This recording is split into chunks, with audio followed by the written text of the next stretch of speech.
It's been like 4 fucking years and you're still not over it.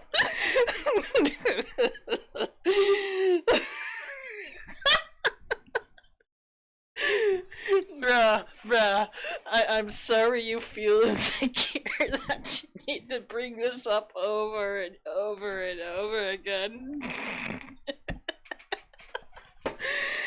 Dude, I mean, we could talk if you want, but if not, then okay, I'm just gonna keep letting you do the things you do.